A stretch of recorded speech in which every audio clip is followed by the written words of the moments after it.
ಜೊಯ್ಡಾ ತಾಲೂಕಿನ ಅನ್ಮೋಡ್ ಘಟ್ಟದಲ್ಲಿ ಭಾರೀ ಮಳೆಯಿಂದಾಗಿ ರಸ್ತೆ ಸಂಪೂರ್ಣವಾಗಿ ಕುಸಿದಿದ್ದು ವಾಹನಗಳ ಸಂಚಾರವನ್ನು ತಾತ್ಕಾಲಿಕವಾಗಿ ಸ್ಥಗಿತಗೊಳಿಸಲಾಗಿದೆ.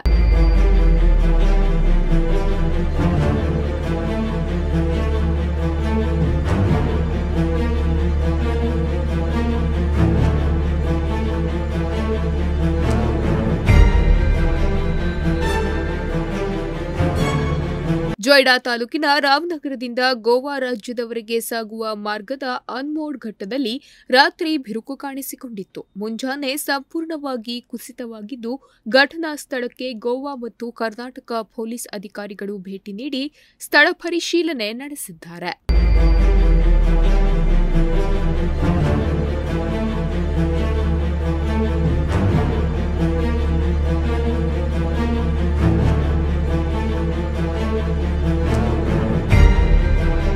ರಸ್ತೆ ಕುಸಿತದ ಪರಿಣಾಮವಾಗಿ ವಾಹನ ಸಂಚಾರವನ್ನು ಸಂಪೂರ್ಣವಾಗಿ ನಿಷೇಧಿಸಲಾಗಿದೆ ಹಾಗೂ ವಾಹನ ಸವಾರರಿಗೆ ಪರ್ಯಾಯ ಮಾರ್ಗ ಬಳಸುವಂತೆ ಸೂಚನೆ ನೀಡಲಾಗಿದೆ.